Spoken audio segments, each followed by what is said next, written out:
Alors maintenant, nous allons écouter et regarder en visio Malik Kali, qui est ingénieur de recherche en biologie au CNRS et qui va nous parler de la quête d'immortalité, de la biologie à l'horizon du vivant augmenté. Donc là, je crois que c'est Monsieur Brochet qui va... Voilà.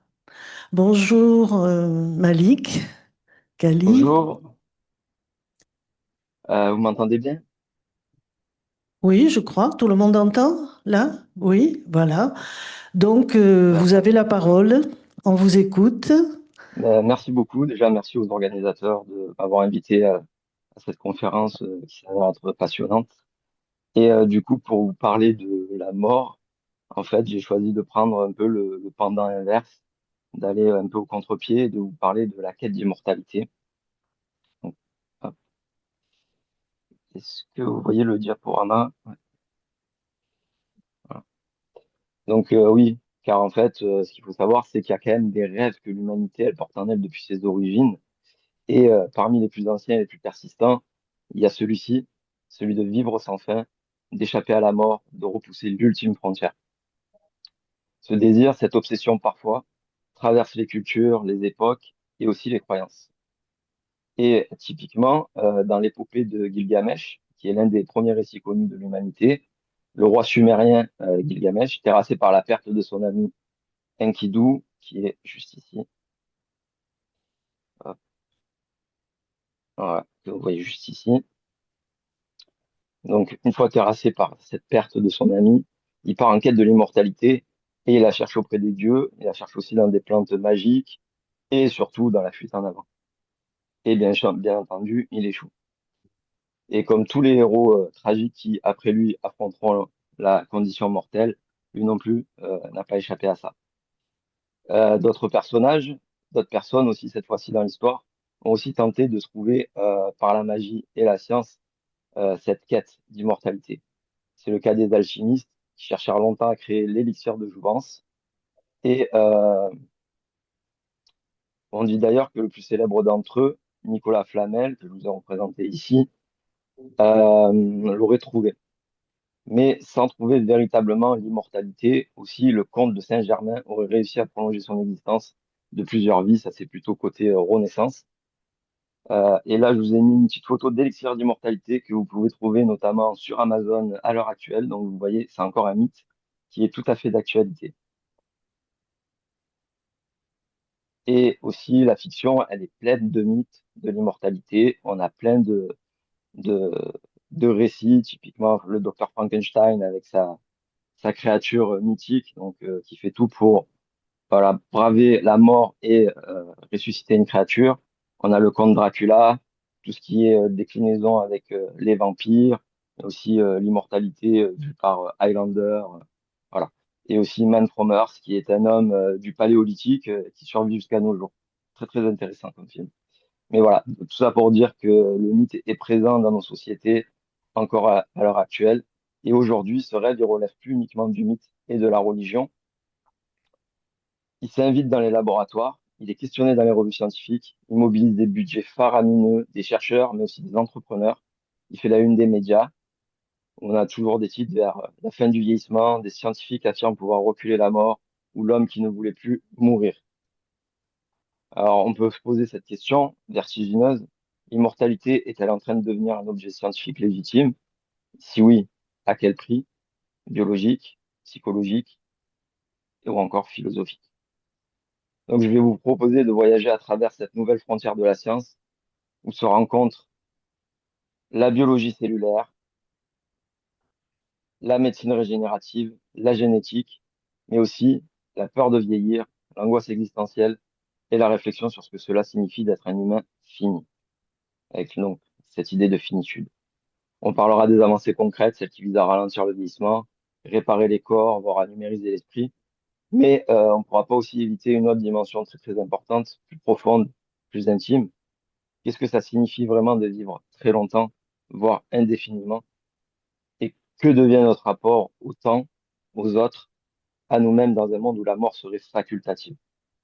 Car la biologie, comme toute science, ne travaille pas dans un vide neutre, elle agit sur des corps vivants, sur des subjectivités, sur des sociétés.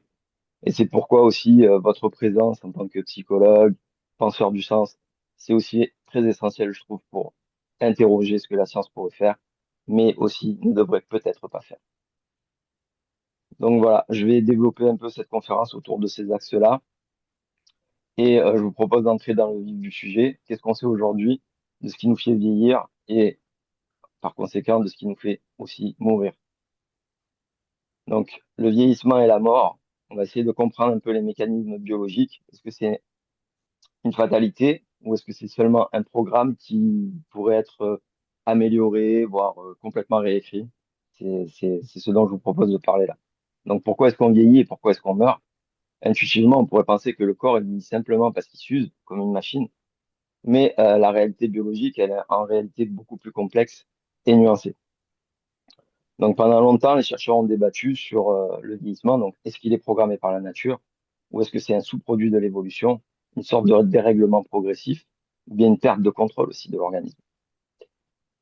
Donc, aujourd'hui, on sait qu'il y a plusieurs mécanismes qui se conjuguent, que je vous ai mis ici sur cette slide. C'est vraiment une overview, mais c'est pas exhaustif, hein. Donc, on a les télomères, qui sont des petites capsules, sortes de petites capsules protectrices au bout de nos chromosomes, qui en fait raccourcissent, pardon, à chaque division cellulaire. Et quand ils deviennent trop courts, les cellules vont reconnaître ça comme un signal d'endommagement de l'ADN et elles vont rentrer dans ce qu'on appelle la sénescence, c'est-à-dire qu'elles vont arrêter de se diviser et elles vont rester métaboliquement actives, mais elles ne se diviseront plus. Donc voilà, on va voir un peu plus tard ce que c'est ces cellules sénescentes. Et cette horloge biologique, donc le raccourcissement des télomères, c'est un des marqueurs les plus connus du vieillissement. Après, on a aussi le stress oxydatif, qui est causé notamment par les radicaux libres, qui sont produits pendant la respiration cellulaire, qui sont dus aussi, enfin, qui ont pour conséquence d'endommager l'ADN, les protéines, les membranes. Et avec l'âge, les capacités de réparation diminuent et par conséquent, les dégâts, ils s'accumulent. Voilà, et ça aussi, ça mène indirectement au déclenchement de la sénescence. On a aussi tout ce qui est épigénétique. En fait, c'est la manière dont l'environnement, les habitudes de vie ou le temps va aller modifier en fait l'expression de nos gènes, mais sans changer le code primordial de l'ADN. Donc c'est épigénétique, c'est à côté du génome. Nos cellules elles vont perdre progressivement leur mémoire épigénétique et fonctionner de manière de plus en plus erratique. Et enfin, il y a l'inflammation chronique de bas grade, l'inflammation de manière générale, qu'on appelle des fois en anglais l'inflammaging. Il y a beaucoup de termes comme ça maintenant par nos temps modernes. Et en fait, ce fond inflammatoire constant va aller accélérer la dégradation des tissus et la survenue de maladies liées à l'âge. Donc, en résumé, le vieillissement, ce n'est pas une cause unique, mais c'est un enchevêtrement de mécanismes biologiques qui sont progressifs, inégaux et qui sont quand même, on le verra, en partie modulables. Donc, en gros, le vieillissement, c'est pas les seuls aspects là qu'on regarde. Il y a aussi des mécanismes qui sont inscrits dans la biologie, euh, qui sont des fins programmées, des morts prédites, inscrits dans le programme, ce qu'on appelle la mort cellulaire programmée ou l'apoptose. C'est un processus qui est normal, qui est utile, qui élimine les cellules endommagées ou inutiles. Donc, par exemple, quand vous êtes bébé, vous avez des petites palmes et à la naissance, tous les tissus qui sont autour des doigts disparaissent et ça, c'est des mécanismes d'apoptose, par exemple. Donc, c'est de la mort cellulaire programmée. C'est une mort organisée et presque altruiste, qui est nécessaire. La nécrose, en revanche, c'est une mort qui est chaotique, qui est souvent liée à un traumatisme ou à une infection, ou s'il y a des brûlures extrêmes et elle provoque une inflammation importante. Et avec l'âge, ces mécanismes vont devenir de moins en moins efficaces. Et certaines cellules zombies, donc c'est les cellules sénescentes qui ont été surnommées depuis cellules zombies, euh, voilà, de manière un peu vulgarisée, elles vont aller s'accumuler dans l'organisme.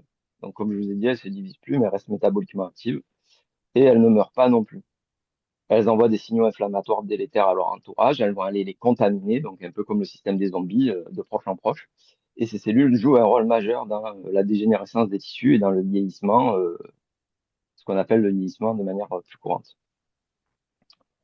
Et donc face à ça, est-ce que la nature aurait déjà pu trouver des solutions? Ben, en fait, on va voir que potentiellement oui.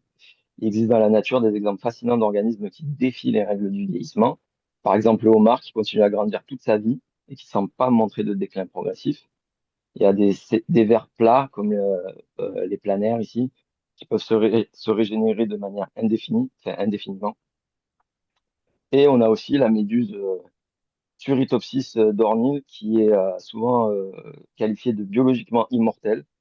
Elle est capable, en cas de stress ou de blessure, de régresser à un stade juvénile, puis de recommencer son cycle de vie. C'est un peu l'équivalent biologique de l'être humain adulte, qui, au lieu de mourir, redeviendrait nourrisson pour tout recommencer. Un peu à la manière de Benjamin Button. Mais attention, aucun de ces organismes n'est invincible. Ils peuvent mourir d'infection, de prédation, d'accidents.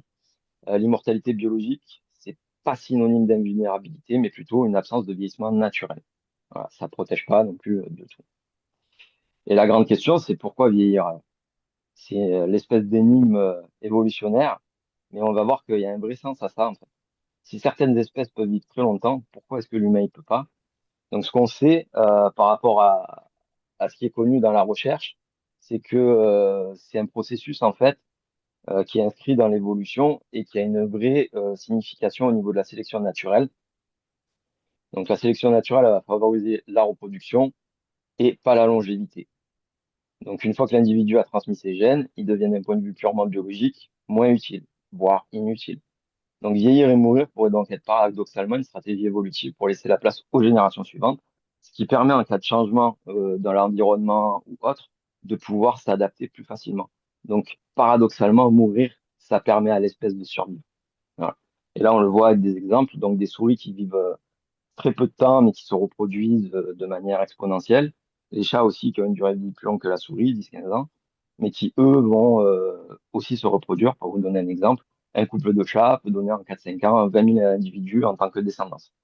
Voilà. Et après, on a des animaux qui ont d'autres adaptations évolutives au niveau de la reproduction, comme les éléphants ou nous, les humains, qui portons peu d'enfants et qui donc vivons plus longtemps pour donner le temps à ce processus reproductif de se dérouler. Donc, vous l'aurez compris, la mort, c'est loin d'être un événement brutal ou arbitraire. C'est profondément intégré à la logique du vivant. C'est une mécanique, pardon, fine, subtile, orchestrée, mais aussi faillible. C'est précisément là que les chercheurs tentent d'intervenir maintenant, de corriger les erreurs, de restaurer les fonctions, de prolonger la jeunesse. Et donc, c'est ce qu'on va explorer maintenant dans la prochaine partie. On va voir un peu quelles sont les pistes concrètes pour repousser les limites biologiques de la vie humaine. Et on va voir, il y a plusieurs pistes, plusieurs techniques. C'est pas de la science-fiction, hein, mais c'est des recherches bien réelles, menées en laboratoire, parfois déjà en phase clinique, souvent financées par des géants de la Silicon Valley, mais pas que, hein, la recherche fondamentale aussi travaille dessus. La première hypothèse, c'est d'essayer d'aller ralentir le vieillissement, d'aller réparer, régénérer, ou bypasser le corps biologique lui-même, on va le voir plus tard. Donc pour ralentir le vieillissement, vivre plus longtemps, il y a les thérapies géniques. C'est c'est là où les chercheurs ils vont expérimenter en fait l'activation de certains gènes impliqués dans la longévité, comme la télomérase, pour restaurer la longueur justement des télomères qu'on a vu qui raccourcissaient. Chez les souris, ces interventions ont même permis un allongement significatif de la durée de vie. Donc là, vous voyez deux souris qui ont le même âge, mais une qui est très vieille et une qui est plus jeune. La plus jeune a été un peu modifiée. Chez l'humain, la présence est quand même de mise, hein, parce que activer ce type de gène, donc souvent c'est des oncogènes, ça peut aussi favoriser les cellules cancéreuses. Donc voilà, il y a une grosse épée de Damoclès à l'heure actuelle. C'est pour ça que c'est pas non plus des techniques, c'est des techniques qui restent à l'état de recherche. On a aussi les médicaments anti-âge, hein, qui sont plusieurs molécules qui font l'objet d'essais cliniques à l'heure actuelle. On a par exemple la rapamycine, qui est issue d'un champignon et qui prolonge la vie de nombreuses espèces d'animaux. Elles vont agir sur des voies, notamment qui sont impliquées dans la sénescence et qui vont aller ralentir ou réverser ces phénomènes.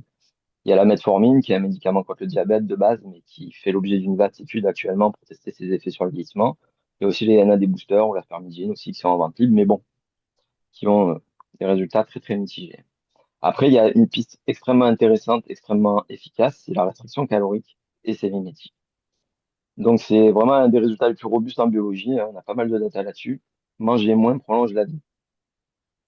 Donc, chez la levure, comme chez les souris, comme chez les primates, et aussi potentiellement chez l'homme. Mais comme il est difficile de vivre en semi-famine, on cherche quand même des composés qui limiteraient ces effets sans contrainte. Mais voilà, tout ça, c'est des recherches qui sont quand même pas mal avancées. Et là, je vous ai montré des graphiques, mais en gros, ce qu'il faut voir, c'est que on allonge, voilà, plus on a de restriction calorique, plus on allonge en pourcentage non négligeable, 30%, 40%, 50% l'espérance de vie. Autre stratégie, ça va être de réparer, de régénérer. Donc, on va s'orienter vers le rajeunissement. Et là, on a plusieurs pistes aussi qui sont en cours d'études dans les laboratoires. Moi-même, durant ma thèse, j'y ai participé à ce type d'études.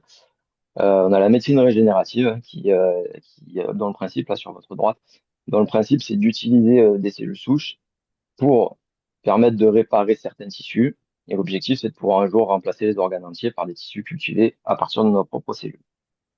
Dans la même veine, on a la reprogrammation cellulaire. Donc, c'est des chercheurs comme Shinya Yamanaka, prix Nobel, qui est le premier à montrer que c'était possible de reprogrammer des cellules, entre guillemets, âgées, des cellules adultes, de les faire repartir dans le temps, de les faire revenir en arrière à l'état de cellules souches, pour pouvoir ensuite les redifférencier dans les différents types, on va dire, cellulaires qui existent chez l'humain, ou chez les souris, ou chez les êtres vivants de manière générale. Donc, en faisant ça, on peut aussi faire comme ce que je vous ai dit en médecine régénérative, c'est-à-dire à partir de cellules, aller carrément fabriquer des organes et à façon avec les cellules du donneur. Donc, il n'y a pas de rejet, il y a aucun risque de rejet. Et donc, on peut, comme ça, s'imaginer aussi à terme, indéfiniment, remplacer les organes défaillants pour allonger l'espérance de vie. Et dans une autre optique, dans une autre veine, il y a la chasse aux cellules sénescentes. Donc, c'est par l'utilisation de ce qu'on appelle des sénolytiques. Et en fait, c'est des molécules qui vont aller détruire spécifiquement les cellules sénescentes, et donc permettre de maintenir un tissu sain et d'éviter cette contamination par les zombies de proche en proche, pour garder des tissus plus sains, plus jeunes, plus résistants, plus longtemps. Voilà. Et il y a une autre voie, donc je vous ai montré vite fait des slides de grands entrepreneurs tout à l'heure. Mais voilà, il y a pas que des grands entrepreneurs et des domaines privés qui cherchent à aller au-delà du biologique, donc dans le transhumanisme, la voie un peu post-humaine, et chercher des solutions en fait pour permettre de bypasser la mort littéralement. Donc on a tout ce qui est cryonie, donc l'idée c'est simple, hein, c'est à la mort clinique, le corps est congelé dans l'espoir qu'une médecine future puisse le réanimer. En pratique, il n'y a aucun humain cryogénisé qui a jamais été réanimé hein, à l'heure actuelle, et les dégâts cellulaires qui sont causés par la congélation, pardon, restent immenses et avec la technologie actuelle, si on décongèle quelqu'un, il ne survit pas.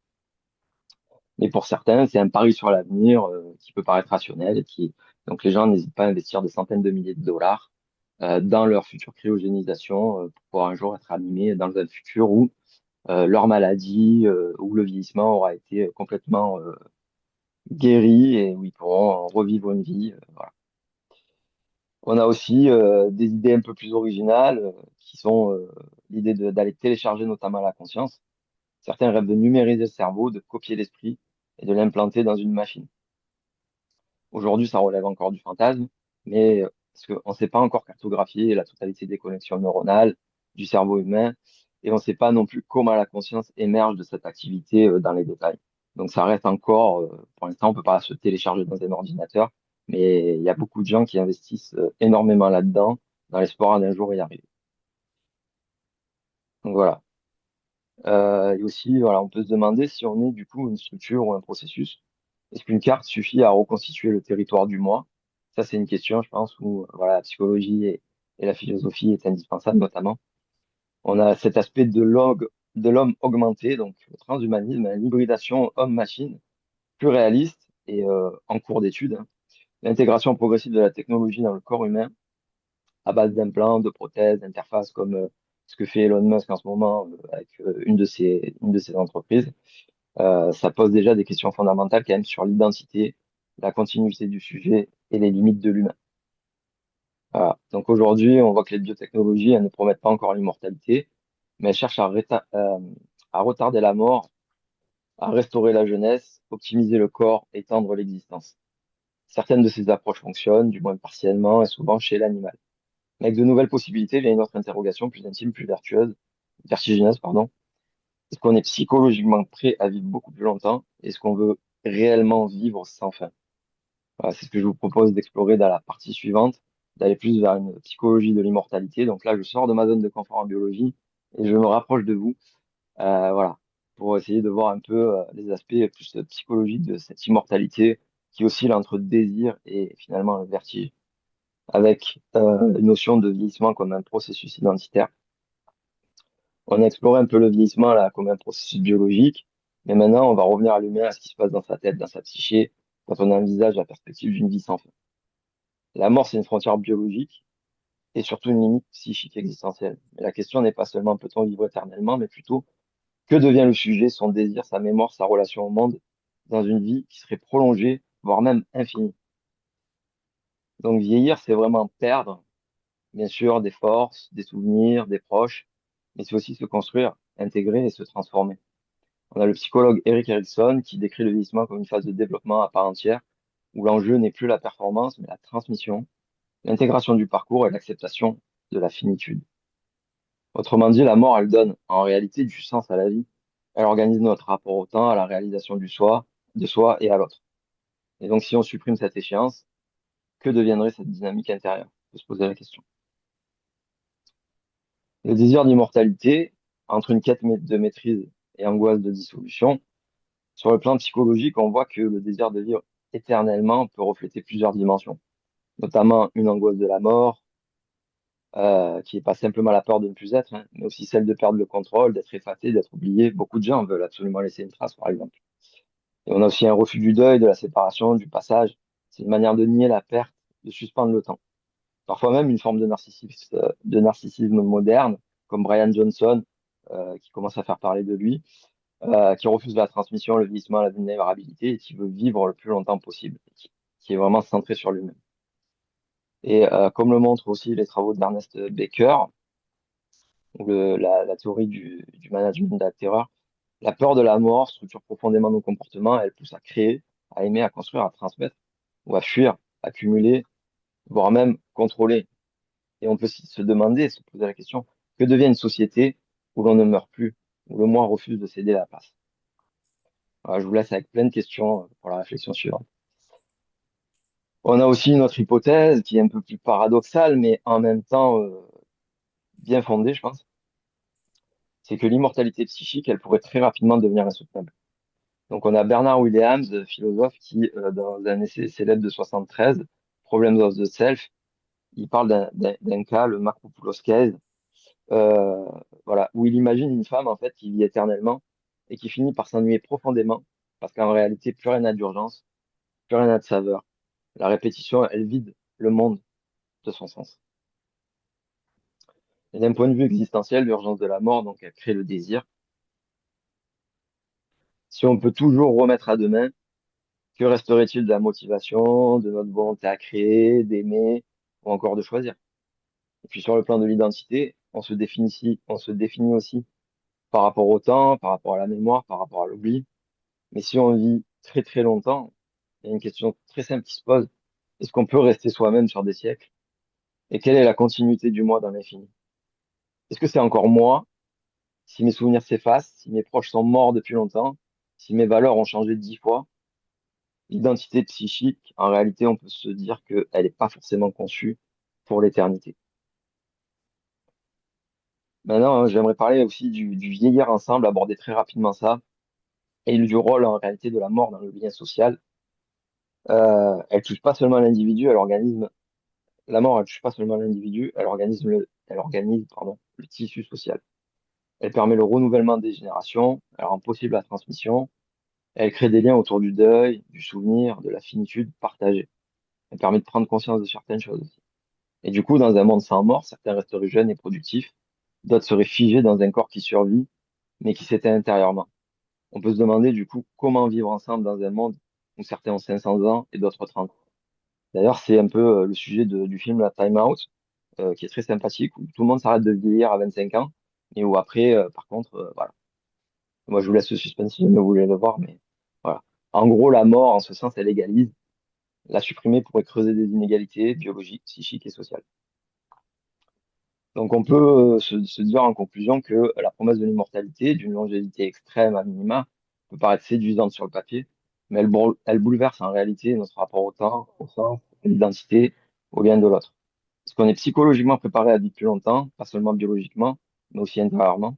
Et à mesure que la science avance, il devient urgent d'ouvrir un dialogue entre biologistes, psychologues, philosophes, pour anticiper ces bouleversements profonds. Donc maintenant, j'aimerais aborder à ma modeste mesure les enjeux éthiques et philosophiques aussi que ça soulève. La science, elle explore, la psychologie soulève aussi une autre question qui se pose, peut-être plus fondamentale. Est-ce qu'on doit vraiment chercher à vaincre la mort? Et si nous le pouvons, est-ce qu'on doit vraiment le vouloir? Est-ce que c'est absolu? Est-ce qu'il faut vraiment le faire? Parce que l'immortalité, elle n'est pas seulement un défi biologique ou un vertige existentiel, c'est aussi un enjeu éthique majeur, parce qu'elle va redéfinir les cadres de justice, de responsabilité et de sens. Elle nous force à repenser finalement ce que signifie être humain. Et du coup, on peut se demander l'immortalité à destination de qui? Et se questionner aussi sur la justice, les questions de justice que ça va engendrer. La première question, ça va être celle de l'accès. Parce que si les technologies permettent de prolonger considérablement la vie et elles deviennent un jour disponibles sur le marché, est-ce qu'elles seront accessibles à tous? Ça, déjà, permettez-moi d'en douter. Ou est-ce qu'elles seront réservées à une élite fortunée, aux citoyens des pays les plus développés et aux puissants? On connaît déjà des inégalités en santé, en espérance de vie, en accès aux soins. Donc l'immortalité ou même une longévité radicale pourrait amplifier toutes ces différences à l'extrême.